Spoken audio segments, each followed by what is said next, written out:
when they say that the enemy wins you here first before he does anything else, it's so true. Because once he beats you here, the rest you do yourself. Right? I mean, I know. I'm not even saying it to be deep. Because y'all were like, damn. Thanks, but I'm not even saying that to be deep. It's just real. That when you are already defeated in the mind, it's very difficult now to execute on anything. The Bible will say that guard your heart, right? As the issues of life flow from it. And when the Bible speaks about heart, it's not speaking about the organ that pumps your blood. It's speaking about your soul area, your mind, your will, your emotions, those things that drive you, you know.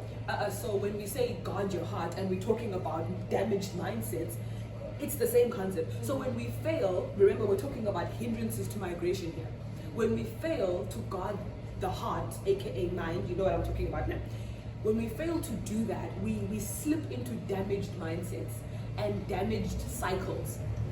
I don't know if you've ever experienced that thing where you feel like, okay, I don't know, I'm good. 2 weeks, you're like, I'm back here again. And then you pick up again, I'm good. Hey. And there's that song by Jonathan McReynolds where he's like, that's why you're going in cycles. Yeah, I used to love that song. I think I need to listen to it again so I can get out of some cycles. But I'm coming to say that operating with damaged mindsets hinders your progress. It hinders your migration. Because remember, if you have a damaged mindset, you're not seeing things accurately. Remember, we all see things from our perspective. We could be experiencing the exact same scenario, but we will see it differently because of our perspectives. We're all wearing some form of filter that, you know, filters the way you see the world, the way you see people. Excuse me, I could be seeing a really nice lady, you know, and someone else is like, ooh, her aura's weird, her vibe is weird, her energy's off. You know, because that's what happens. You know, we see people differently, we perceive things differently.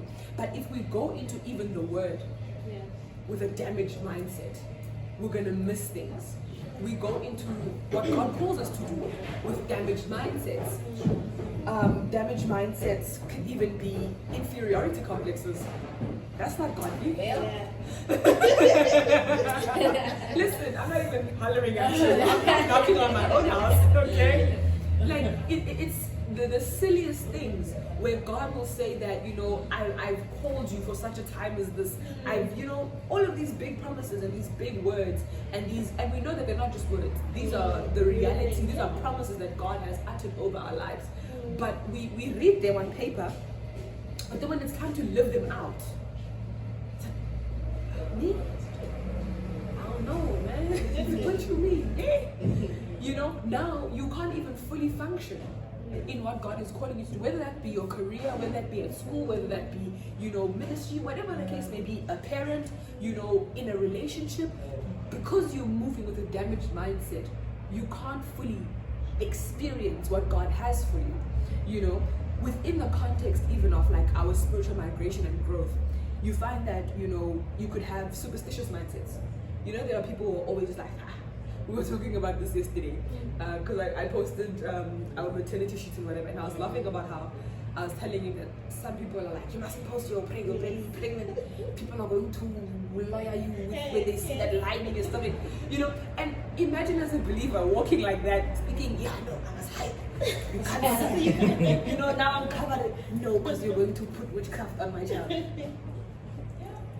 How am I walking as a overcomer? How am I walking with the all-powerful God? How am I walking with the King of Kings and the Lord of Lords? I say I'm hidden in Christ, but I'm fearful of.